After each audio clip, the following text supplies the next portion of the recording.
Hello everyone, कैसे हो साथियों। आज हम यूपीएससी सीसेट का कैलेंडर टॉपिक जो है उसको डिस्कस करेंगे और इसके कॉन्सेप्ट को समझेंगे और कुछ क्वेश्चंस की इसकी प्रैक्टिस करेंगे। ठीक है, तो देखते हैं एक बार कैलेंडर का जो है कॉन्सेप्ट। एक तो क्या है कि फ्रिक्वेंटली इस टॉपिक से सीसेट के अंदर क्वेश्चन आता है, तो अच्छा टॉपिक है और क्वेश्चन जो है इजीली अपना मैनेज हो जाता है अगर अपन जो है इसको ठीक ठाक तरीके से इस कॉन्सेप्ट को मजबूत कर लें और कुछ क्वेश्चंस की अगर प्रैक्टिस कर लें, यानी कि ये अटेम्प्टेबल क्वेश्चन होता है इस टॉपिक का। ठीक है, तो देखते हैं। देखो, मुझे एक बात ये बताओ आप कि जैसे अगर किसी मंथ की 1 जनवरी को सोमवार है, ठीक है, तो अगला जो सोमवार होगा इसी मंथ में वो कब आएगा? 8 जनवरी को आएगा। ठीक है, यानी 8 जनवरी को क्या हो गया, इसी मंथ में जो है अगला सोमवार आएगा। इसका मतलब यह है कि रिपीटेशन स्टार्ट हो गया 7 डेज के बाद। कितना गैप है इन दोनों के मध्य? 7 दिन का। तो 7 दिन बाद में क्या होता है, रिपीटेशन स्टार्ट हो जाता है। ठीक है, तो यही जो पॉइंट है ना इस पूरे कैलेंडर में काम आता है, ये 7 डेज वाला। यानी कि आपने ये चीज स्पष्ट रूप से समझ ली है। वैसे तो आप जानते हो कि 7 दिन बाद में जो है वीक का रिपीटेशन स्टार्ट हो जाता है। ठीक है, बस इसी का यूज है इस टॉपिक के अंदर। ठीक है, जैसे मैं आपसे पूछूं कि 1 जनवरी को सोमवार है, ठीक है, तो मुझे बताओ उसी महीने की 27 जनवरी को कौन सा दिन होगा? उसी महीने की 27 जनवरी को कौन सा दिन होगा? तो इस 1 से 27 के बीच में कितने दिन है? 26 डेज। भाई देखो, यहाँ 1 से 8 के बीच में कितने दिन थे? 7 दिन थे। तो 1 से 27 के बीच में कितने हैं? 26 दिन है। 1 तारीख को अपन इंक्लूड नहीं करके उसके बाद वाले दिन जो है उनको गिन रहे हैं। तो 1 से 27 के बीच में कितने हैं? 26 दिन। 26 में हम कितने का भाग देंगे? 7 का भाग देंगे। क्यों देंगे? क्योंकि 7 का रिपीटेशन स्टार्ट हो जाता है। 7 का भाग 26 में दिया, कितना बचा हमारे पास में? 2 शेष बच गया अपने पास में। ठीक है, 2 शेष, सॉरी 2 शेष नहीं बचा, 5 शेष बच गया। आई एम सॉरी, कितना बच गया? 5 शेष बच गया अपने पास। ठीक है, 5 शेष बच गया। इसका मतलब यह है कि ये जो सोमवार है इसमें हम क्या करेंगे? 5 दिन आगे बढ़ा देंगे, 5 दिन ऐड कर देंगे। ठीक है, सोमवार में 5 दिन ऐड करेंगे अपन, तो क्या आ जाएगा अपने पास में? शनिवार। ठीक है, तो इसका मतलब जो 27 जनवरी है उसको क्या होगा? शनिवार होगा। अगर 1 जनवरी को सोमवार है तो 27 जनवरी जो है उस महीने की उसको क्या होगा? शनिवार होगा। ठीक है, तो ये हो गया अपना एक बेसिक सा कॉन्सेप्ट। अब इसके बाद में जो है इसके अंदर हम थोड़ा सा आगे बढ़ते हैं और कुछ और चीजें जो है उनको समझते हैं। अच्छा, मुझे ये बताओ आप, जो कोई भी एक साधारण वर्ष होता है उसमें 365 दिन होते हैं, ये अपने को पता है। जो साधारण वर्ष होता है उसमें 365 दिन होते हैं। ठीक है, साधारण वर्ष में क्या है? 365 दिन होते हैं। ठीक है, तो जब हम इस 365 में 7 का भाग देंगे तो क्या आएगा हमारे पास में? 1 शेष आएगा। तो एक विषम दिन हो गया। साधारण वर्ष में कितने विषम दिन हो गए? एक विषम दिन हो गया। अगर मैं बात करूं लीप वर्ष की, इसकी लीप वर्ष की, तो लीप वर्ष में 366 दिन होते हैं। ठीक है, इसमें अगर मैं 7 का भाग दूंगा तो कितना बच जाएगा आपके पास में? 2 शेष बच जाएगा। ठीक है, यानी कि 2 विषम दिन हो गए। तो साधारण वर्ष में हमने सीख लिया कि एक विषम दिन होता है और लीप वर्ष में 2 विषम दिन होते हैं। और ये तो आपको पता ही होगा कि साधारण वर्ष जो है उसमें फरवरी के महीने में 28 दिन होते हैं और लीप में फरवरी के महीने में 29 दिन होते हैं। इसलिए जो है इस एक दिन का फर्क रहता है। ठीक है, तो ये कोई इतना बड़ा मुद्दा नहीं है। बस ध्यान रखने योग्य ये बात है कि जो साधारण वर्ष होगा उसमें एक विषम दिन होगा और जो लीप वर्ष होगा उसमें 2 विषम दिन होंगे। बस ये जो पॉइंट है ना, ये इंपॉर्टेंट है अपने लिए। तो बाकी जो बात है उसका कोई मतलब नहीं है यहाँ पे। ठीक है, अच्छा, लीप वर्ष कहते किसको हैं? लीप वर्ष उस वर्ष को कहते हैं जिसमें 4 का भाग पूरी तरह चला जाए। 4 का भाग पूरी तरह चला जाए, लीप वर्ष उसी को बोलेंगे जिसमें 4 का भाग पूरी तरह चला जाए। ठीक है, जैसे 2008 अगर आपके पास में लिखा हुआ है तो इसमें 4 का भाग पूरी तरह जा रहा है, तो ये क्या हो गया? एक लीप वर्ष हो गया। अगर आपको किसी संख्या को चेक करना हो ना कि उसमें 4 का भाग पूरी तरह जा रहा है कि नहीं जा रहा, तो उस संख्या की अंतिम जो 2 डिजिट होती है उसमें आप 4 का भाग देके देख लिया करो। ठीक है, ये सपोज करो अगर आपके पास में दिया हुआ है 2014, अब आपको चेक करना है कि 2014 लीप वर्ष है कि नहीं है। तो इसमें आप क्या करो, अंतिम जो 2 अंक है 14, उसमें 4 का भाग देके देख लो, पूरा पूरा नहीं जा रहा, इसका मतलब 2014 लीप वर्ष नहीं है। ठीक है, ये हो गई बात। अब इसी लीप वर्ष वाले कंसेप्ट में ना एक अपवाद है, वो अपवाद मैं आपको बताता हूँ, ये इंपॉर्टेंट है, ये ध्यान रखना थोड़ा सा। वो अपवाद ये है कि जैसे आप मुझे एक बात बताओ, आपके पास में दिया हुआ है 1800, सन 1800 आपको दिया हुआ है। तो जो थ्योरी हमने अभी तक समझी है उसके हिसाब से 1800 जो है ना, सन 1800, वो लीप वर्ष होना चाहिए, क्योंकि 1800 में 4 का भाग पूरी तरह तरह जाएगा। 1800 में 4 का भाग पूरी तरह से जाएगा, क्योंकि लास्ट में डबल जीरो है, चाहे आप डिवाइड करके देख लो। ठीक, लेकिन सही बात यह है कि ये एक लीप वर्ष नहीं है। ये क्या है? एक लीप वर्ष नहीं। क्यों नहीं है? क्योंकि जो सेंचुरी ईयर होता है ना, उसके केस में एक स्पेसिफिक बात होती है, वो ये होती है कि उसमें 400 का भाग पूरी तरह जाना चाहिए, यानी वो 400 से पूरी तरह डिवाइड होना चाहिए। अगर सेंचुरी ईयर 400 से पूरी तरह डिवाइड हो रहा है तो ही वो लीप ईयर होगा। यानी कि जैसे सपोज करो आपके पास में अगर 1700 सन दिया हुआ है, यानी सन 1700 अगर आपके पास में दिया हुआ है, 1700 ईस्वी अगर आपके पास में दिया हुआ है, तो 1700 ईस्वी जो है वो लीप ईयर नहीं है, क्योंकि इसमें 400 का भाग पूरी तरह से नहीं जा रहा। जैसे अगर आपको मान लो कि सन 2000 दिया हुआ है, तो सन 2000 जो है लीप वर्ष है, क्योंकि इसमें 400 का भाग पूरी तरह से जा रहा है। ठीक है, तो सेंचुरी ईयर के केस में अपवाद होता है, ध्यान रखना कि 400 का भाग जो है वो जाना चाहिए सेंचुरी के केस में, क्योंकि 4 का भाग तो जो है जाएगा ही जाएगा। जिस संख्या के अंत में डबल जीरो होता है ना, उसमें 4 का भाग जाता ही जाता है पूरा पूरा। तो हम जो है ये स्पेसिफाई नहीं कर सकते कि सेंचुरी ईयर का अगर केस हो और उसमें 4 का भाग देके अपन ये देख ले कि नहीं साहब ये तो पूरा पूरा जा रहा लीप ईयर होगा, तो नहीं, सेंचुरी ईयर के केस में हमें 400 का भाग भी देना है। ठीक है, तो एक बात ये हो गई अपनी। फिर इसके बाद में जो है आगे बढ़ते हैं अपन, और मैं आपको जैसे कुछ पॉइंट्स है जो मैं बताता हूं इस टॉपिक के रिगार्डिंग। देखो,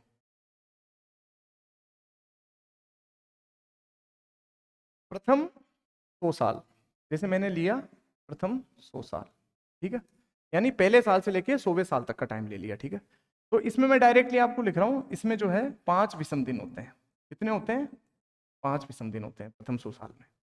फिर उसके बाद में मैं ले रहा हूं प्रथम 200 साल, ये मैं कंबाइंडली ले रहा हूं, इसके अंदर होते हैं 3 विषम दिन। ठीक है, फिर उसके बाद में ले रहा हूं मैं प्रथम 300 साल, तो इसके अंदर होता है 1 विषम दिन। और फिर मैं ले रहा हूं प्रथम 400 साल, तो इसके अंदर होता है 0 विषम। ठीक है, तो ये आपको ध्यान में रख के चलना है कि प्रथम 100 साल में 5 विषम दिन होते हैं, प्रथम 200 साल जब हम कंबाइंडली ले रहे हैं 1 से लेके 200 तक तो 3 विषम दिन, जब हम 1 से 300 साल तक जा रहे हैं तो 1 विषम दिन, और जब 1 से 400 साल तक जा रहे हैं तो 0 विषम दिन होता है। अगर जैसे मैं बात करूं आपसे, आ जाए मान लो सपोज करो कि पूछ ले वो कि प्रथम 1500 साल जो है, यानी प्रथम जो 1500 साल है उसमें कितने विषम दिन होंगे, तो प्रथम 1500 साल में हमें पता है कि 1200 के बाद में देखो 400, फिर 800 और फिर 1200। 400 में 0 होता है तो 800 में भी 0 होगा, 1200 में भी 0 होगा। 1500 पे कौन सा केस लगेगा? ये वाला लगेगा, 300 वाला। 1200 में जब हम 300 ऐड करेंगे तो 1500 आ जाएंगे। तो जो 300 साल में कितने विषम होते हैं? 1 विषम दिन। इसलिए 1500 साल में क्या होगा?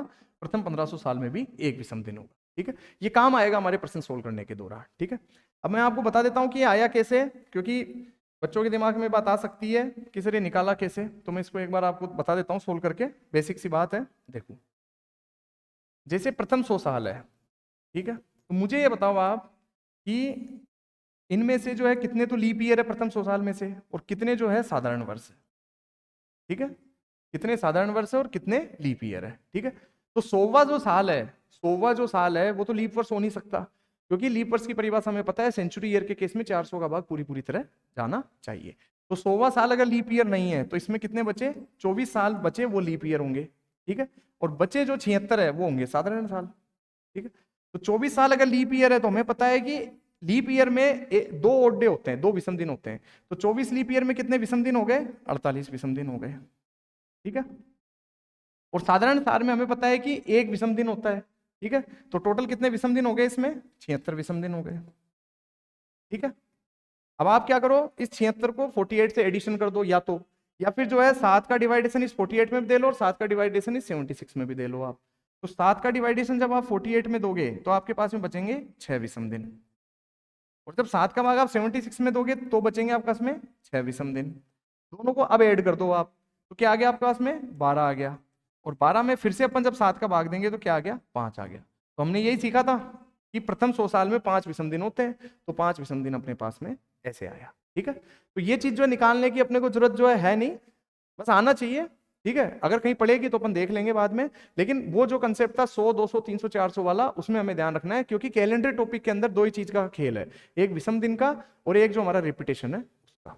ठीक है, इसके बाद में अपन आगे बढ़ते हैं। इसके बाद में मैं आपको बताऊं बात कि जैसे आपसे क्या होगा कि डायरेक्टली एग्जाम के अंदर कोई भी डेट दे देगा और उस डेट का जो है ना आपसे डे पूछ लेगा। कोई भी डेट दे देगा और उस डेट का आपसे डे पूछ लेगा।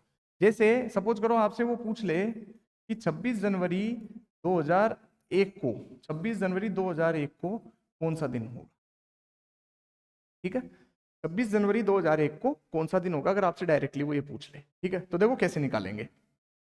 भाई हम कैलेंडर तो याद करके जाएंगे नहीं, तो हम कुछ कॉन्सेप्ट होगा उसके माध्यम से इसको निकालेंगे। मैंने आपको सिखाया था कि प्रथम 400 वर्ष में 0 विषम दिन होते हैं, यानी कोई विषम डे नहीं होता, 0 विषम दिन होते हैं। तो जो प्रथम जो 2000 ईस्वी होंगे, यानी प्रथम जो 2000 वर्ष होंगे, उसमें भी जो है 0 विषम दिन होंगे, राइट। प्रथम 2000 वर्ष में क्या होंगे, 0 विषम दिन होंगे। तो हम क्या है कि जो सन 2000 तक का टाइम है वो तो हमारा हो गया 0 विषम दिन के साथ में खत्म, ठीक है। इसके बाद में हमारे पास में क्या बचा, जनवरी का महीना, ठीक है। कितने दिन, 26 दिन। तो 26 जो है वो दिन हमारे पास में आ गए निकल के। 26 में जैसे ही हम 7 का भाग देंगे तो हमारे पास में क्या आएगा, 5 आएगा, यानी 5 शेष आएगा अपने पास में। और ये जो 5 शेष है ना, यही जो है हमें रिप्रेजेंट करेगा कि कौन सा दिन होगा, क्योंकि जनवरी का महीना ही तो है 2001 की स्टार्टिंग में, तो हम क्या 26 में जो है डायरेक्टली भाग दे देंगे तो हमारे पास में 5 शेष आ जाएगा। तो इसके लिए क्या एक कोडिंग होती है, वो कोडिंग मैं आपको बता देता हूँ। जैसे 1 2 3 4 5 6 और 7। 1 के केस में तो होगा सोमवार, 2 के केस में होगा मंगलवार, 3 के केस में होगा बुधवार, 4 के केस में होगा गुरुवार, 5 के केस में होगा शुक्रवार, और 6 के केस में होगा शनिवार, और 7 के केस में होगा रविवार, ठीक है। तो क्या आया था हमारे पास में, 5 आया था। तो 5 का मतलब है कि 26 जनवरी 2001 को दिन कौन सा होगा, शुक्रवार होगा, या यू कैन से फ्राइडे होगा, ठीक है भाई। आप इसको कैलेंडर में चेक भी कर सकते हैं, यही जो है आपका आंसर निकल के आएगा। तो वो जो कॉन्सेप्ट था हमारा विषम दिन वाला, देखो वो यहाँ पे काम आया है। और ये कोडिंग भी हमें देख लेनी है, ध्यान ये रखना है कि ये कोडिंग का जो मैं जो आपको समझा रहा हूँ उसमें इस कोडिंग का फॉर्मेट ये वाला है, 1 से लेके 7 तक, सोमवार मंगलवार बुधवार गुरुवार शुक्रवार शनिवार रविवार। हो सकता है कि आपको किसी पुस्तक में या कहीं और कोई दूसरा जो है इसमें पैटर्न मिल जाए कोडिंग में, तो आप मेरा वाला जो पैटर्न है वो ये पैटर्न है, अगर आप इस तरीके से जैसे मैं बता रहा हूँ वे सोल्व करोगे तो ये वाली कोडिंग आपके काम आएगी, ठीक है। इजीएस्ट वे है, इसलिए मैं आपको बता रहा हूं, इससे आराम से आपका प्रश्न सोल्व हो जाएगा। ना तो आपको कोई फॉर्मूला यूज करना पड़ेगा, ना ही कोई जो है ज्यादा किसी पछड़े में पढ़ना पड़ेगा। मैंने पूरा जो कैलेंडर टॉपिक है आपको ये बिना फॉर्मूले के बताया है, आपको बेसिक बताया है मैंने कंसेप्ट के दम पे, ठीक है। अब इसके अंदर अपन कुछ क्वेश्चन सोल्व करते हैं, देखो एक बार देखते हैं। आपके सामने क्वेश्चन नंबर 1 है कि अगर आपको दिया हुआ है उसने 11 अगस्त 2004 को शुक्रवार है, 11 अगस्त 2004 को शुक्रवार है, तो बताओ 11 फरवरी 2006 को कौन सा दिन होगा। हमें निकालना है तो हमारे पास में क्या होना चाहिए, विषम दिन पता होने चाहिए हमें, तो बस सिंपल सी बात है, विषम दिन के दम पे कोई भी आंसर जो है निकल जाएगा, ठीक है। तो एक बार देख लेते हैं अपन इसको। देखो 11 अगस्त 2004 को शुक्रवार है, तो देखो कहां से कहां तक जा रहा है मामला, पहले तो ये लिख लेते हैं अपन, ये 11 अगस्त 2004, फिर उसके बाद में एक पूरा वर्ष आ गया इसके बीच में 2005, फिर उसके बाद में हमारे पास में कंडीशन आ गई 11 फरवरी 2006 तक की, ठीक है। ये हो गया हमारे पास में पूरा स्पेसिफिकेशन। सबसे पहले आपके पास में देख लो पूरा वर्ष कौन सा आ रहा है, 2005 आ रहा है। 2005 कौन सा वर्ष है, साधारण वर्ष है, बिल्कुल। साधारण वर्ष में कितने दिन होते हैं, 365 दिन होते हैं, ठीक है। हमें पता है कि साधारण वर्ष में कितने विषम दिन होते हैं, 1 विषम दिन होता है, ठीक है। यानी डायरेक्ट हम जो लिख देंगे कि जहां 2005 पूरा वर्ष मिल गया, 2005 एक साधारण वर्ष होता है, साधारण वर्ष में 365 दिन होते हैं, तो कितने विषम दिन हुए, 1 विषम दिन हुआ, ठीक है। अब अपन क्या करते हैं, इसके विषम दिन निकाल लेते हैं 11 फरवरी 2006 के, कहां से, जो 2006 है ना सिर्फ उसका जनवरी फरवरी को इंक्लूड करके, 2006 की जो जनवरी है उसके अंदर कितने दिन है, 31 दिन, और फरवरी में कहां तक जाना है अपने को, 11 तक जाना है, ठीक है।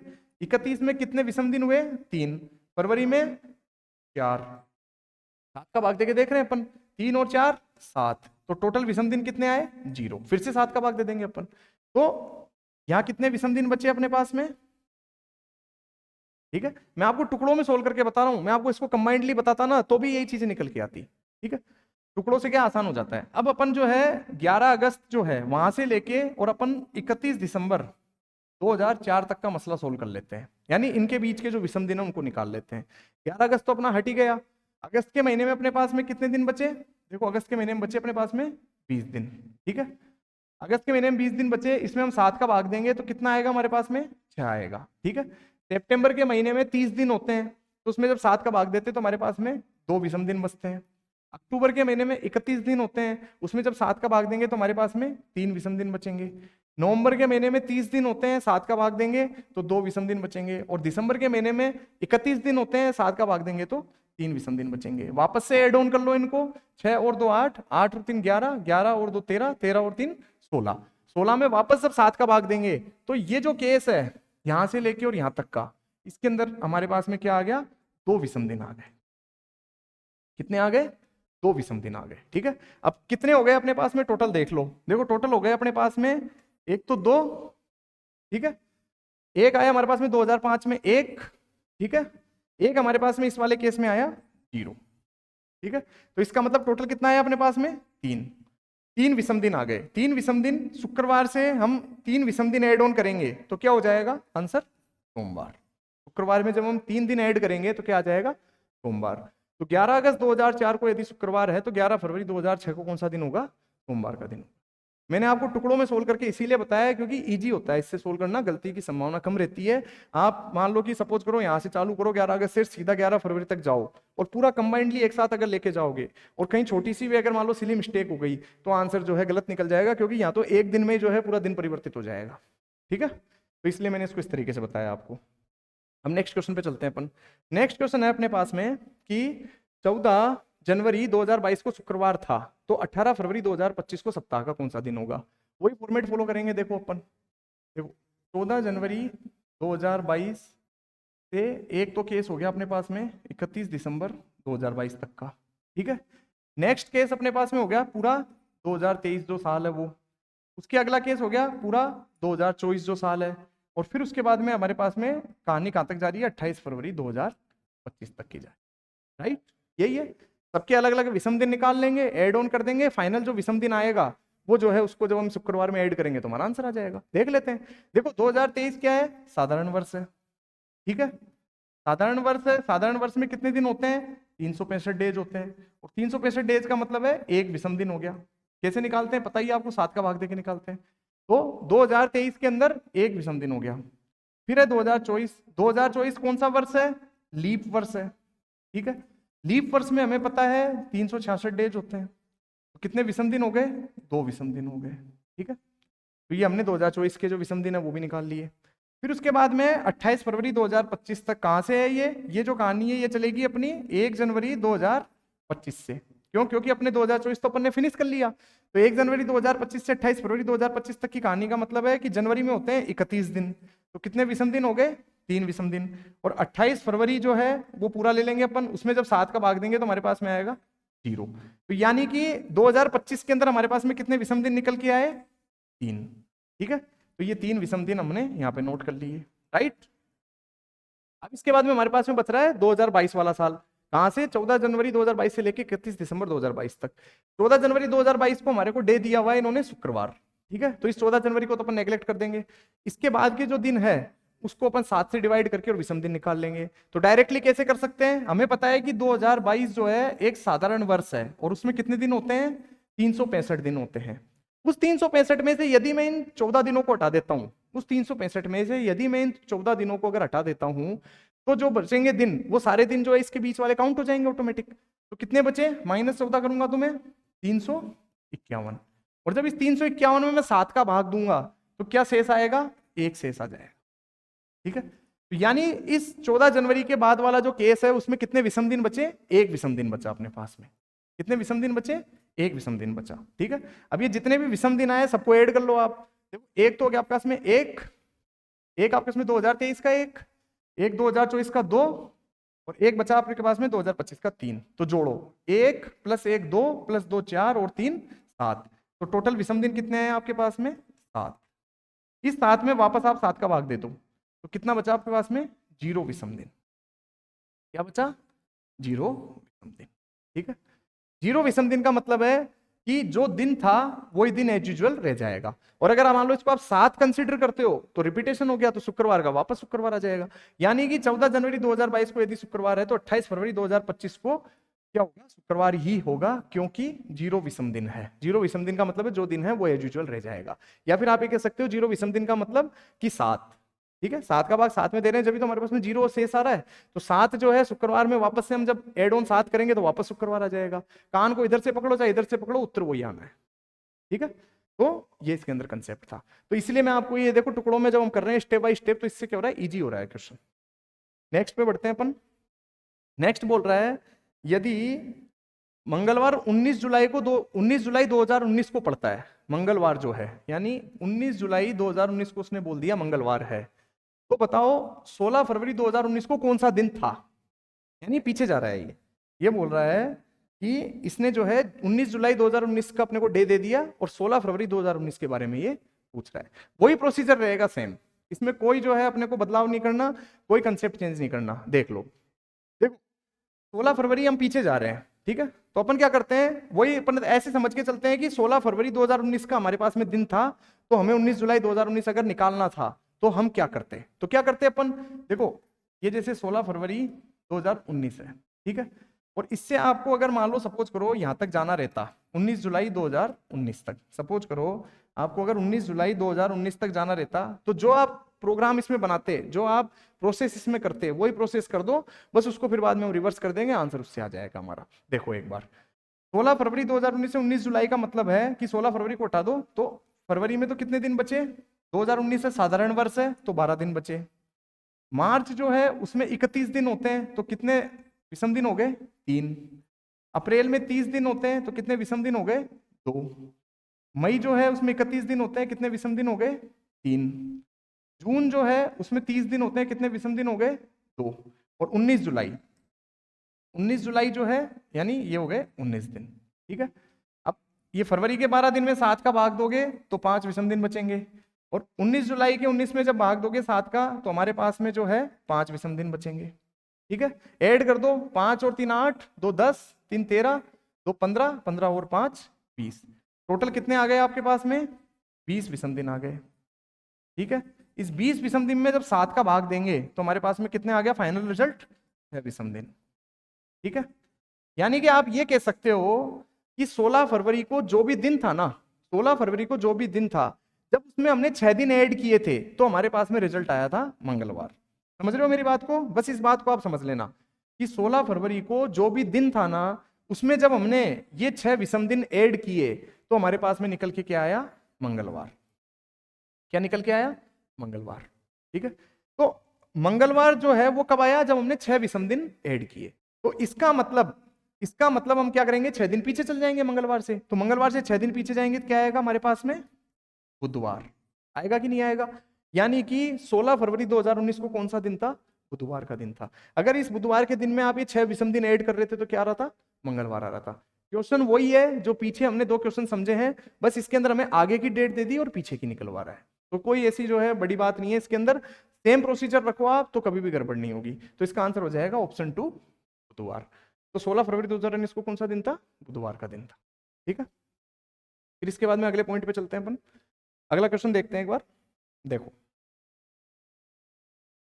वो बोल रहा है आज शुक्रवार है, आज क्या है, शुक्रवार है, पिछले सोमवार को दिनांक 29 दिसंबर 1975 थी, पिछले सोमवार को 29 दिसंबर 1975 थी, तो बताओ आज की तिथि क्या होगी। देखो दिसंबर का महीना कितने दिन का होता है, 31 दिन का, ठीक है। तो 29 दिसंबर को सोमवार है, ठीक है, और आज है शुक्रवार, ठीक है। क्वेश्चन की भाषा है, आज की डेट मत देख लेना आप कहीं, आप जिस डेट को वीडियो देख रहे हो उस डेट को कंसीडर कर लो, नहीं, वो क्वेश्चन की भाषा पे जाओ, आज शुक्रवार है यानी इसके कंटेस्ट में, ठीक है। तो 29 दिसंबर को अगर सोमवार है तो आज शुक्रवार है, तो इसका सीधा सा मतलब हो गया कि देखो दिसंबर के 3 दिन हो गए, तो 30 दिसंबर को मंगलवार, 31 दिसंबर को बुधवार, 1 जनवरी को गुरुवार और 2 जनवरी को शुक्रवार।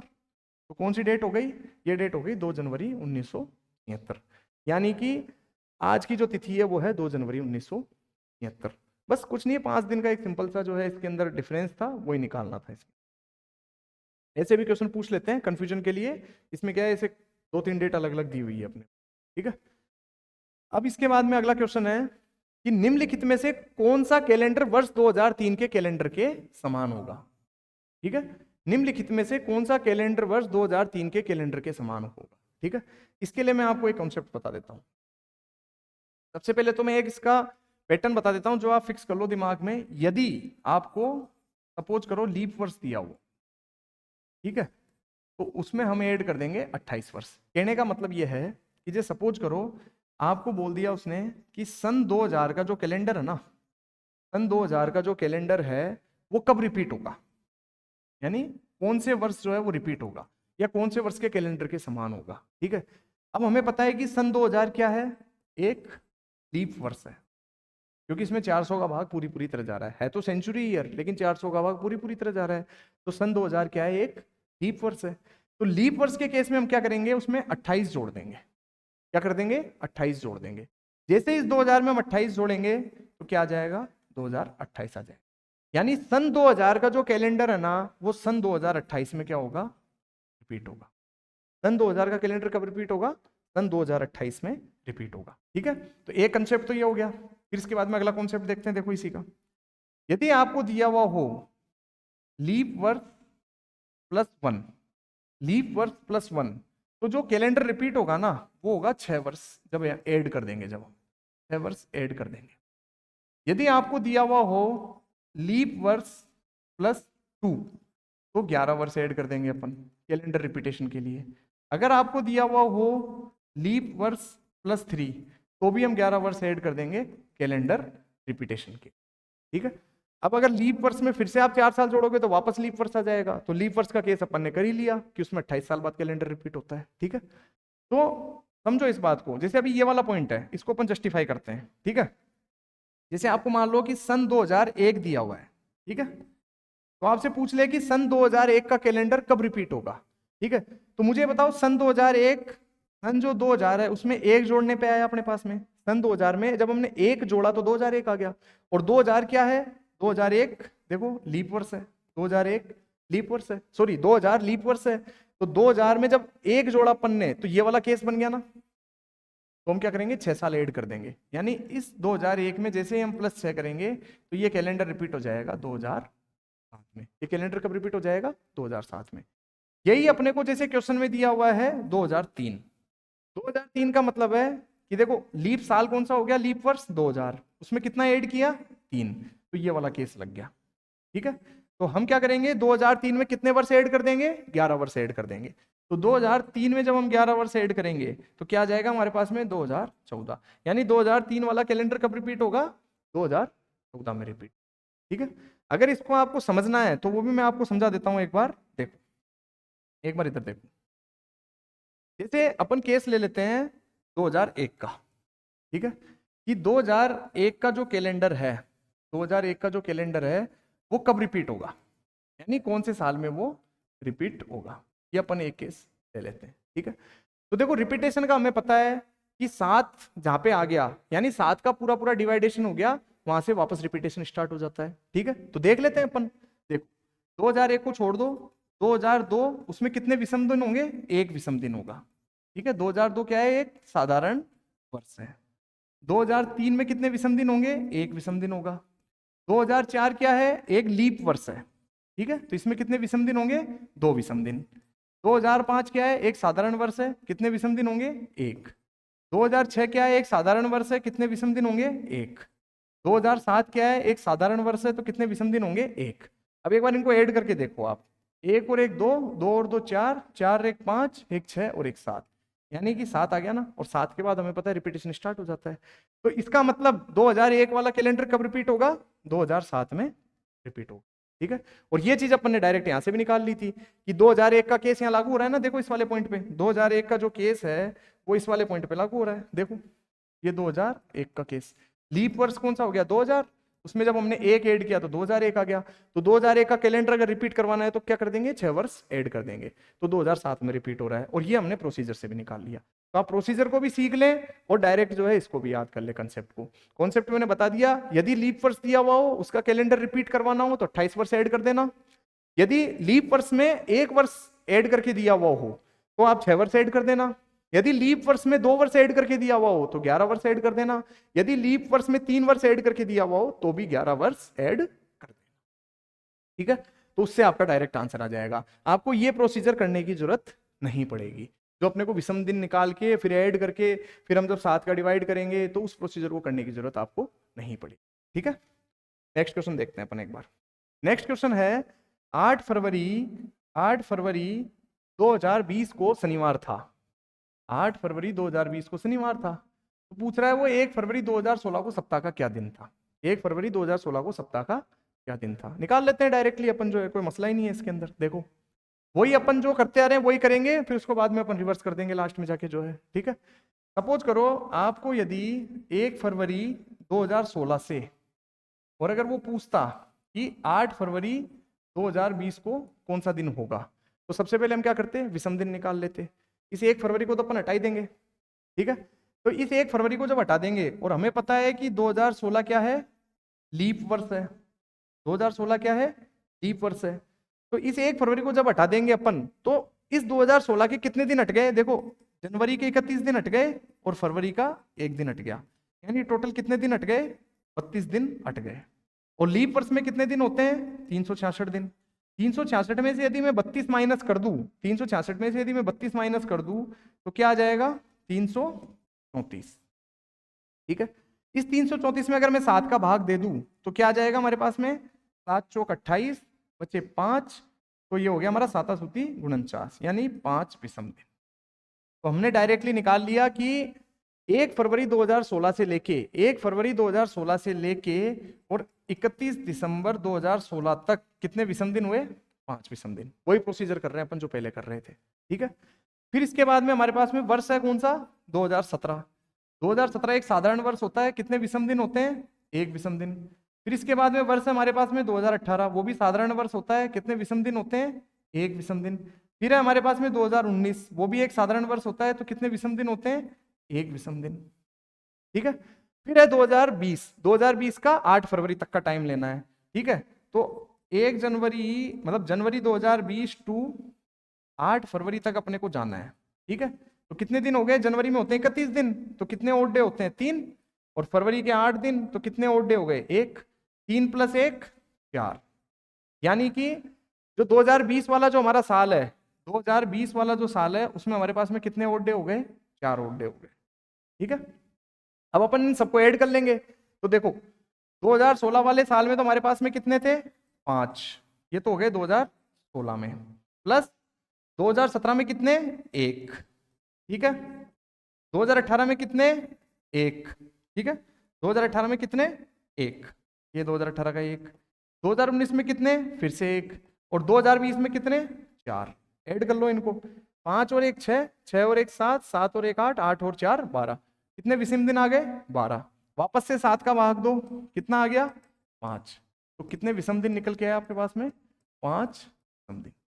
इस बात का क्या मतलब है, इस बात का ये मतलब है कि 1 फरवरी 2016 से लेके और 8 फरवरी 2020 तक जब अपन जाते हैं, यानी 1 फरवरी को कोई भी जो दिन था, उसमें जब हम ये 5 ऐड कर रहे थे, तो हमारे पास में क्या आ रहा था, शनिवार आ रहा था।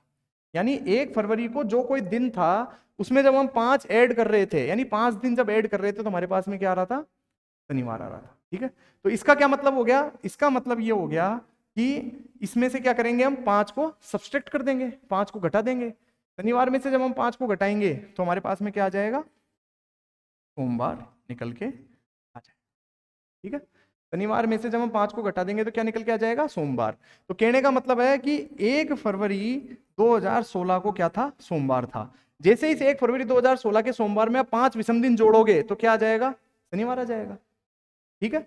तो प्रोसीजर वही है, लास्ट में जाके क्या करो, आप उसको रिवर्स कर दिया करो, लास्ट में जाके उसको सब्सट्रैक्ट कर दिया करो, तो इसका आंसर हो जाएगा सोमवार, राइट। आगे बढ़ते हैं। वैसे जब क्वेश्चन आए तो कंफ्यूज नहीं होना है, जो चल रहा है उसको चलने दो, और वैसे ही जो है उसको करो आप क्वेश्चन को, जैसे आपने सीखा है, ठीक है। इसके बाद में अपन अगले क्वेश्चन पे चलते हैं। 1 जनवरी 2033 को सप्ताह का कौन सा दिन होगा, निकाल सकते हैं डायरेक्टली अपन।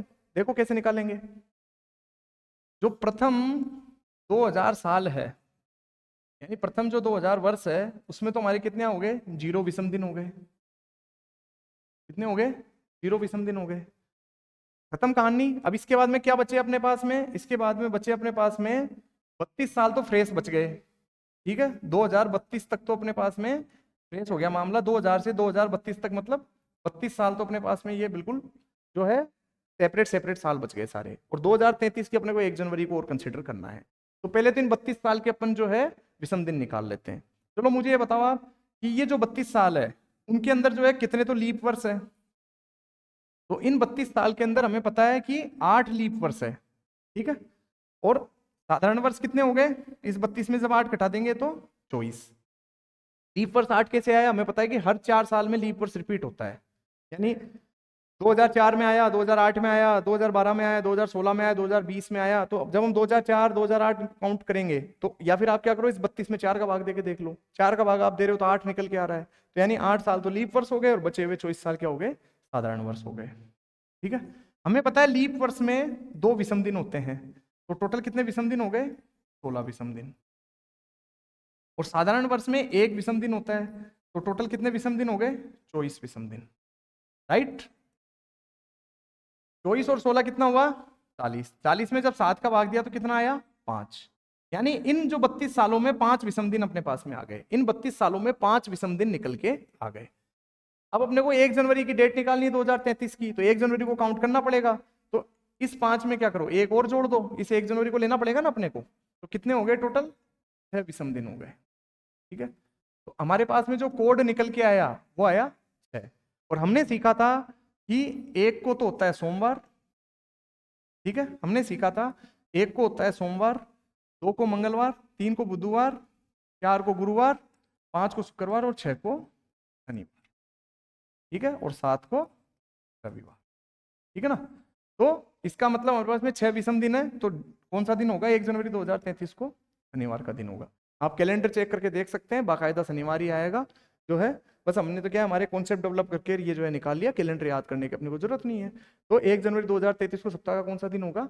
शनिवार का दिन होगा। ठीक है, एक इसमें बात बता देता हूं आपको मैं, जब ये आ ही गया क्वेश्चन तो देखो, एक नोट पॉइंट बता देता हूं आपको मैं। वो नोट पॉइंट ये है, यदि इसकी जगह 6 की जगह सपोज करो ये पूछ लेता अपने से कि 2 जनवरी को कौन सा दिन होगा, 2 जनवरी 2033 को कौन सा दिन होगा, यदि अपने से वो ये पूछ लेता कि 2 जनवरी 2033 को कौन सा दिन होगा, तो हमारे पास में विषम दिन कितने आते? 7 विषम दिन आ जाते। बताओ आते कि नहीं आते? भाई 5 तो वो थे ही 32 साल के, 2 और ऐड कर देंगे अपन, 7 विषम दिन हो जाते। 7 विषम दिन का मतलब डायरेक्ट आंसर संडे। ठीक है, ये मत करना वहां पे कि 7 में फिर से 7 का भाग दे दो, फिर बोलो सर 0 विषम दिन बच गए, जरूरत ही नहीं है ना उसकी, हमारे पास में कोड में 7 का उत्तर दिया हुआ है ना रविवार, तो इसलिए डोंट बी कंफ्यूज्ड, ये बात थी मैंने बता दी, ऐसा अक्सर हो जाता है। ठीक है, नेक्स्ट क्वेश्चन पे चलते हैं अपन। नेक्स्ट क्वेश्चन है 8 मार्च 2017 को कौन सा दिन है? 8 मार्च 2017 को कौन सा दिन है? वही फॉर्मेट जो प्रथम 2000 वर्ष है उसमें क्या हो गया? 0 विषम दिन, तो ये तो मैटर क्लोज हो गया यहां तक का। तो फिर उसके बाद में अपन ले लेंगे 16 वर्ष ले लेंगे, यानी 2016 तक का टाइम ले लेंगे। कहां से? 2016 तक का टाइम ले लेंगे, कहां से? अपन 2000 से लेके 2016 तक का। ठीक है, 16 वर्ष, तो इन 16 वर्ष में 4 तो हो गए लीप वर्ष और 12 हो गए साधारण वर्ष। ठीक है, 4 लीप वर्ष में कितने विषम दिन हो गए? 8। और 12 साधारण वर्ष में कितने विषम दिन हो गए? 12। 12 और 8 कितना हुआ? 20। 20 में जब 7 का भाग देंगे कितना आएगा? 6। यानी कि जो 16 वर्ष है उसके अंदर अपने पास में 6 विषम दिन निकल के आ गए।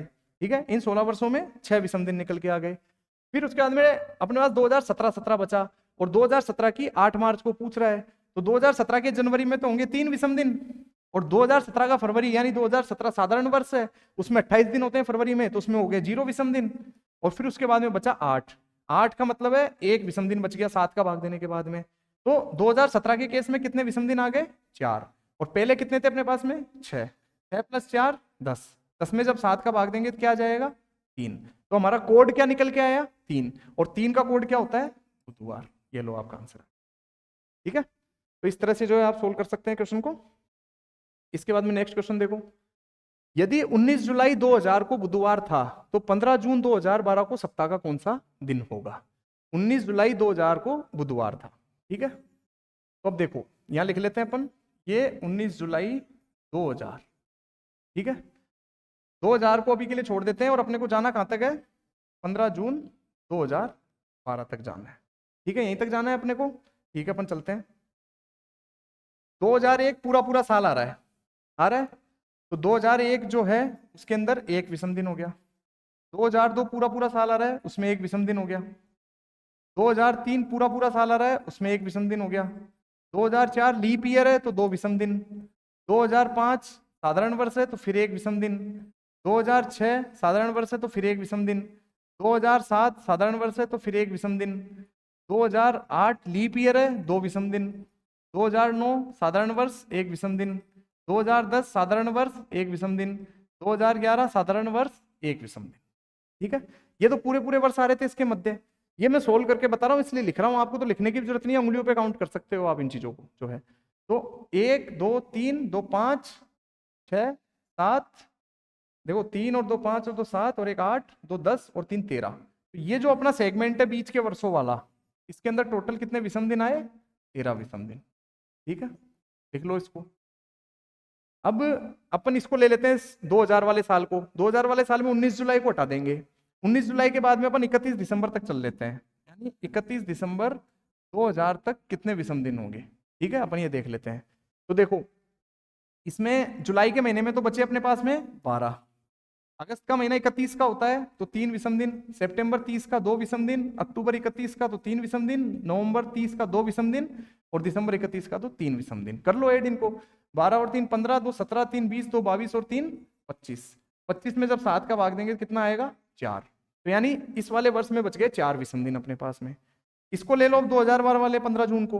अब आप एक चीज देखो इसके अंदर, 2012 क्या है? लीप वर्ष है, तो जनवरी में तो वही 31 दिन होंगे तो 3 विषम, फरवरी में यहाँ पे क्या होते हैं? 29 दिन होते हैं लीप वर्ष में, तो 1 विषम दिन आ जाएगा। फिर मार्च में 3, फिर अप्रैल में जो है 2, फिर मई में 3 और जून के 15 दिन, तो 15 में 7 का भाग देंगे तो 1 आ जाएगा। जोड़ लो 3 और 1 4, 3 7, 2 9, 3 12 और 1 13। जब 13 में अपन 7 का भाग देंगे तो कितना आ जाएगा? 6। तो ये आ गया 6। तो एक केस तो अपने पास में आ गया ये 6 विषम दिन वाला, एक केस हो गया अपने पास में 13 विषम दिन और एक केस हो गया 4 विषम दिन। 13 और 4 17 और 6 23। 23 में फिर 7 का भाग दो, कितना आ गया आपके पास में? 2 विषम दिन। तो फाइनल कंक्लूजन क्या है आपके पास में? 2 विषम दिन। तो 19 जुलाई 2000 को यदि बुधवार है तो बुधवार में जैसे ही 2 जोड़ेंगे अपन तो आंसर आ जाएगा अपना शुक्रवार। तो 15 जून 2012 को कौन सा दिन होगा? शुक्रवार। ये मैं आपको समझा रहा हूँ खोल खोल के, इसलिए इतना टाइम लग रहा है, बाकी इतना टाइम कंज्यूमिंग है नहीं है क्वेश्चन। आप उंगलियों पे कर सकते हो, सब चीजें आपको पता है, दिमाग में फिट हो जाएगी प्रैक्टिस करने के बाद में। ठीक है, तो नेक्स्ट क्वेश्चन देखते हैं अपन अब। देखो नेक्स्ट क्वेश्चन कि निम्नलिखित में से किस वर्ष का कैलेंडर 2009 के कैलेंडर के समान है? सोल्व करके देख लो एक बार इसको। देखो 2009 का केस क्या हो गया? 2008 प्लस 1, और 2008 क्या होता है? लीप वर्ष। ठीक है, हमने सीखा था कि लीप वर्ष प्लस 1 अगर दिया हुआ हो तो हम क्या ऐड कर देंगे? 6 वर्ष ऐड कर देंगे। तो हम 2009 में क्या ऐड कर देंगे? 6 वर्ष ऐड कर देंगे, तो क्या आ जाएगा? 2015। ये संभालो डायरेक्ट आंसर। तो निम्नलिखित में से किस वर्ष का कैलेंडर 2009 के कैलेंडर के समान है? तो 2015 के समान होगा 2009 का कैलेंडर। और सोल्व करके भी आपको मैंने बताया था कैसे सोल्व करते हैं, अगर आपको वो भी देखना है तो वो भी देख लीजिए एक बार जो है। देखो मैं आपको सोल्व करके बता देता हूँ इसको कि कैसे आया ये, एक बार और देखो। 2009 है, इस 2009 को यहीं कहीं छोड़ दिया। अब देखो 2010 साधारण वर्ष है तो 1 विषम दिन, 2011 साधारण वर्ष है 1 विषम दिन, 2012 लीप वर्ष है 2 विषम दिन, 2013 साधारण वर्ष है 1 विषम दिन, 2014 साधारण वर्ष है 1 विषम दिन, 2015 साधारण वर्ष है 1 विषम दिन। वहां पे रुक जाना है जहां पे एडिशन क्या हो 7 के बराबर आ जाए, क्योंकि 7 के बाद में रिपीटेशन स्टार्ट हो जाता है। जोड़ के देख लो, 1 और 1 2 और 2 4 और 3 7। कहां पे जाके रुका? 2015 पे जाके। तो 2015 में कैलेंडर रिपीट हो जाएगा। बस ये क्वेश्चन था। नेक्स्ट क्वेश्चन देखो। नेक्स्ट क्वेश्चन है 10 जनवरी को सोमवार था तो 22 जनवरी को क्या होगा? सिंपल सा क्वेश्चन है। कितने दिन का डिफरेंस है? 12 का। 7 का भाग देंगे तो क्या आ जाएगा? 5। 7 का भाग देंगे तो क्या आ जाएगा? 5। तो आंसर क्या हो गया? शनिवार। सोमवार में जैसे 5 ऐड करेंगे तो शनिवार आ जाएगा। यदि किसी माह का 7वां दिन शुक्रवार है तो उस माह का 22वां दिन कौन सा होगा? इस 7वें दिन से 22वें दिन तक की जब यात्रा करेंगे तो कितना डिफरेंस आया? 15 का। 15 में 7 का भाग देंगे क्या बचेगा? 1। इस शुक्रवार में 1 और डे कर देंगे तो आंसर क्या आ जाएगा? शनिवार। ये सिंपल क्वेश्चन था। अगले क्वेश्चन पे चलते हैं। देखो नेक्स्ट क्वेश्चन है, मेरा जन्मदिन मेरे भाई के जन्मदिन से 365 दिन बाद आता है। यदि मेरे भाई का जन्मदिन सोमवार को हो तो मेरा जन्मदिन किस वार को है? ठीक है भाई, तो 365 दिन में जैसे हम 7 का भाग देंगे तो क्या आ जाएगा हमारे पास में? 1 आ जाएगा। सोमवार से हमें 1 की तो यात्रा एड ऑन करनी है, आंसर हो जाएगा मंगलवार। बस ये सिंपल सा क्वेश्चन था। तो था ही नहीं इसके अंदर, उसने बोला 365 दिन बाद आता है। ठीक है, अगला क्वेश्चन देखो, 2020 तक राजू की उम्र 26 वर्ष है। ठीक है, ये अपने को जो है एक क्वेश्चन दिया हुआ है, ये हमें आइडेंटिफाई करना है इन दो कथनों के माध्यम से कि 2020 तक राजू की उम्र 26 वर्ष है। इन दो कथनों में से किसके द्वारा जो है ये चीज अपने निकल के आ रही है, ये हमें चेक करना है इसके अंदर। ठीक है, राजू प्रत्येक 5 वर्ष में, राजू प्रत्येक 5 वर्ष, सॉरी, राजू प्रत्येक वर्ष 5 मार्च को अपना जन्मदिन मनाता है। तो राजू प्रत्येक वर्ष 5 मार्च को अपना जन्मदिन मनाता है, इस चीज से कहीं भी ये स्पेसिफाई नहीं हो रहा कि राजू की उम्र क्या है। हमें क्या पता राजू कौन से वर्ष में जो उसका जन्म हुआ है, जो 5 मार्च को मनाता है, उससे हम पता लगा पाए इस बात को। अगली बात है कि राजू अपना 12वां जन्मदिन 2006 को मनाया है। राजू ने अपना 12वां जो जन्मदिन है वो, देखो एक बार इसको थोड़ा बड़ा कर देता हूं मैं, देखो राजू ने अपना 12वां जन्मदिन 2006 को मनाया है। अगर राजू ने अपना 12वां जन्मदिन 2006 को मनाया है, इसका मतलब 2000 जो 20 है, इसका मतलब 2000 जो 20 है उसमें राजू की एज ऑटोमेटिक सी बात है 26 वर्ष हो जाएगी, क्योंकि 2006 के बाद में हम 2020 तक जाएंगे तो कितना डिफरेंस आएगा, 14 वर्ष का, और इस 14 वर्ष को जब हम 12 में ऐड करेंगे तो 26 वर्ष हो जाएगा। तो ये बात ठीक है, देख लो। तो इसके अंदर अपने से पूछा है उसने, इसके अंदर अपने से जो पूछा है वो देखो आप, क्या पूछा है उसने कि इसका उत्तर देने के लिए केवल कथन 1 पर्याप्त है, तो नहीं, कथन 1 से हमारा इसका उत्तर नहीं आ रहा है। इसका उत्तर देने के लिए क्या कथन 2 पर्याप्त है, तो बिल्कुल कथन 2 जो है उससे अकेले से अपना इसका उत्तर आ पा रहा है। ठीक है, तो इसका आंसर हो गया बी ऑप्शन। क्या हो गया इसका आंसर, कथन 2 पर्याप्त है। तो ये कथन फॉर्मेट में आ गया आपसे क्वेश्चन, तो आप आराम से इसको सोल्व कर सकते हैं। ठीक है, नेक्स्ट क्वेश्चन पे चलते हैं अपन। देखो नेक्स्ट क्वेश्चन देखो एक बार, इसके अंदर जो है 2 कथन दिए गए हैं आपको, और ये तय करना है अपने को कि ये दोनों कथनों में से कौन सा कथन पर्याप्त है, या दोनों कथन पर्याप्त है, या दोनों अपर्याप्त है। ठीक है, फरवरी 2020 में हरीश का जन्म किस महीने की तारीख को हुआ था। फरवरी 2000 में, फरवरी 2000 में हरीश का जन्म महीने की किस तारीख को हुआ था, वो ये बोल रहा है। ठीक है, तो इसमें कथन 1 दिया हुआ है कि हरीश का जन्म जो है ना वो महीने की सम तारीख को हुआ था। देखो ध्यान से पढ़ना क्वेश्चन को आप, हरीश का जन्म महीने की सम तारीख को हुआ था। ठीक है, हरीश की जन्म तिथि एक अभाज्य संख्या थी। सेकंड पॉइंट ये है। सबसे पहले अपन कथन 1 पे चलते हैं। देखो कथन 1 में बोल रहा है कि हरीश का जन्म महीने की सम तारीख को हुआ था। सम का मतलब है जो इवन नंबर होता है, इवन नंबर का मतलब है वो संख्या जो 2 का गुणज होती है, 2 से डिवाइड, यानी 2, 4, 6, 8, ये सभी क्या है, सम संख्याएं हैं, ये सब क्या है, इवन नंबर्स है। ठीक है, तो बोल रहा है कि हरीश का जन्म महीने की सम तारीख को हुआ था, यानी 2 को भी हो सकता है, 4 को भी हो सकता है, 6 को भी हो सकता है, 8 को भी हो सकता है, इवन 10 को, 12 को, 14 को, 16 को, 18 को, 20 को, 22 को, 24 को, 26 को और 28 को। फरवरी का महीना है तो फरवरी के महीने में जो है 28 के बाद 29 आता है लास्ट, 29 के बाद में 30 नहीं आता है, तो 28 तक, यानी 2, 4, 6, 8, 12, 14, 16, 18, 20, 22, 24, 26, 28 में से कोई भी एक डेट हो सकती है। तो हम ये आइडेंटिफाई तो कर ही नहीं सकते कौन सी डेट है, उसने सिर्फ इतना ही बोला है अपने से कि सम तारीख को हुआ है, तो इनमें से कोई सी भी एक डेट हो सकती है। तो यानी कि इस कथन से तो हम ये नहीं पता लगा सकते कि फरवरी 2000 में हरीश का जन्म महीने की किस तारीख को हुआ था। ठीक है, हालांकि 2000 लीप ईयर है, लेकिन लीप ईयर तो भी फरवरी में 29 दिन ही होते हैं, और वो बोल रहा है सम संख्या, तो अपन 28 तक ही तो जा सकते हैं। ठीक है, सेकंड स्टेटमेंट देखते हैं। सेकंड स्टेटमेंट है कि हरीश की जन्म तिथि एक अभाज्य संख्या है, और मैं आपको पिछली क्लास में बता चुका हूं कि अभाज्य संख्या को बोलते हैं अपन प्राइम नंबर, और प्राइम नंबर वो संख्या होती है जिसमें खुद का भाग जाता है, खुद के अलावा किसी और संख्या का भाग नहीं जाता। एक का तो सब में भाग जाता ही है, तो वो तो अपवाद हो गया। ठीक है, जैसे अभी 3 है, तो 3 क्या है, एक प्राइम नंबर है, 3 में 3 का ही भाग जाएगा या फिर 1 का भाग जाएगा, और तो किसी का भाग जाएगा नहीं।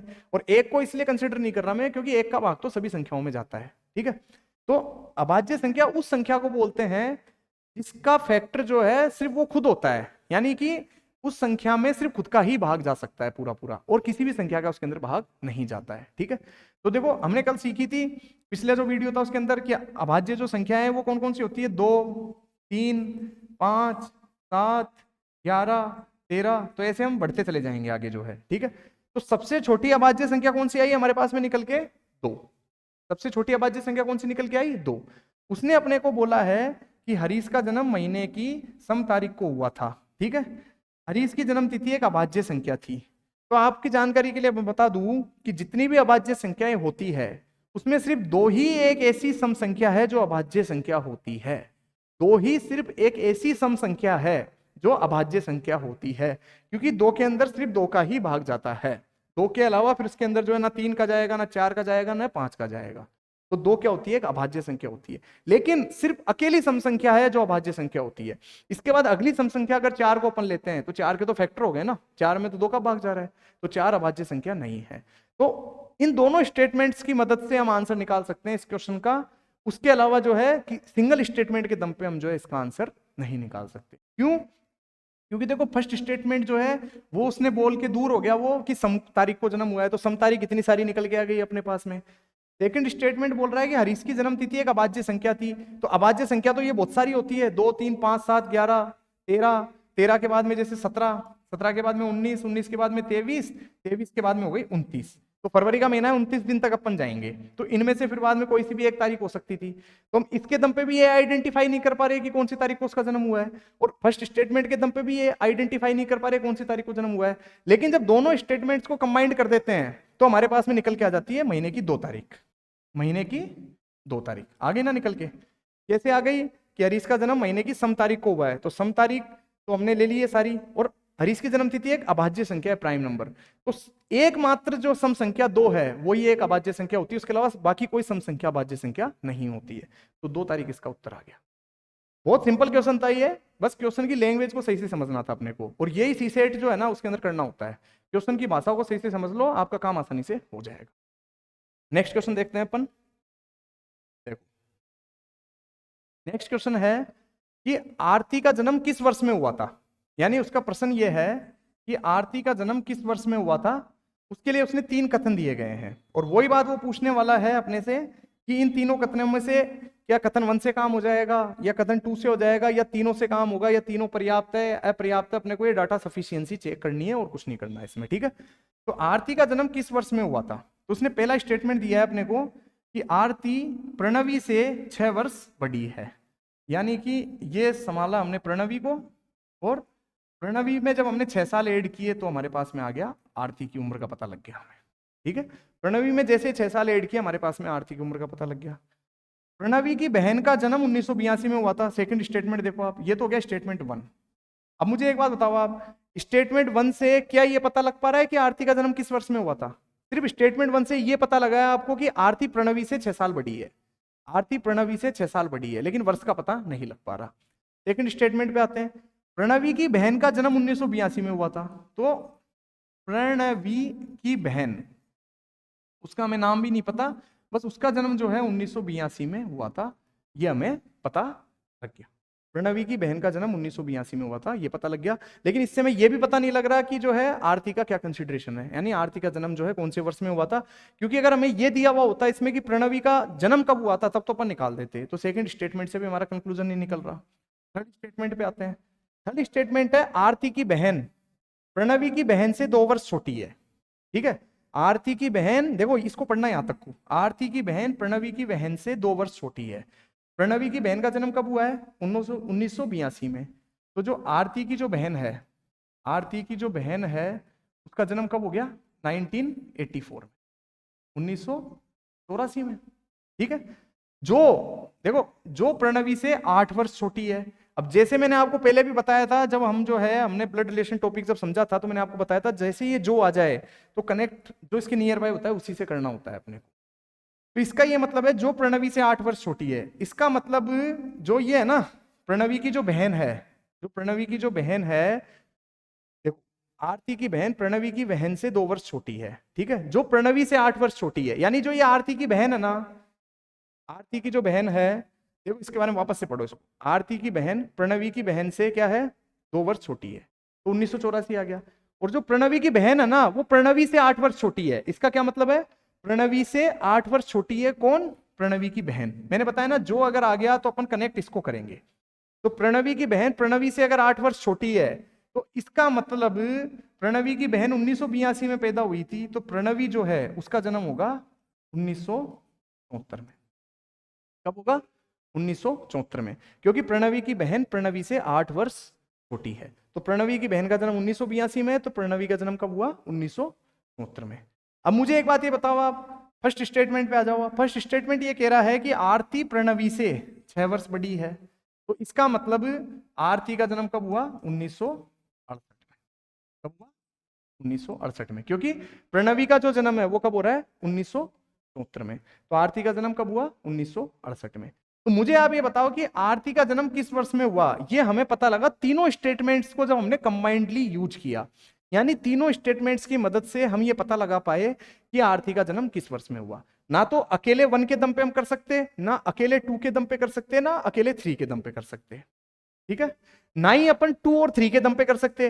2 और 3 के दम पे हम प्रणवी की एज का तो पता लगा लेंगे, लेकिन आरती की एज का पता नहीं लगा सकते, क्योंकि आरती की एज का पता तो हमें स्टेटमेंट 1 से ही लग रहा है। तो तीनों स्टेटमेंट्स का जब कंबाइंड यूज करेंगे तभी हम ये पता लगा सकते हैं कि आरती का जन्म किस वर्ष में हुआ। तो ये डाटा सफिशिएंसी का क्वेश्चन था, ये भी जो है कैलेंडर में कंसिडरेशन था, इसलिए मैंने आपको समझा दिया। तो साथियों, कैलेंडर के रिगार्डिंग जो भी जो है क्वेश्चंस थे वो मैंने आपको करवा दिए कि किस टाइप के जो है इसके अंदर जो है क्वेश्चन जो बनते हैं, और आपको बस सिर्फ जो बेसिक जो कॉन्सेप्ट है उसका, जो कि विषम दिन वाला और रिपीटेशन वाला, सिर्फ उस पर क्लियरिटी रखनी है। कैलेंडर का कोई भी क्वेश्चन जो है ना वो आपसे बाहर नहीं जाएगा, जो है आप आराम से मैनेज कर दोगे। इसके बाद में अपन नेक्स्ट जो लेक्चर होगा उसके अंदर PYQ सोल्व करके देखेंगे, और देखेंगे कि किस लेवल के PYQ आते हैं, और जो हमने पढ़ा है क्या उसके माध्यम से वो हो पा रहे हैं कि नहीं हो पा रहे। और डेफिनेटली मैं आपको विश्वास दिलाता हूं कि जो कुछ अपन ने सीखा है उसके माध्यम से PYQ भी सोल्व हो जाएंगे। मिलते हैं नेक्स्ट क्लास में। Thank you.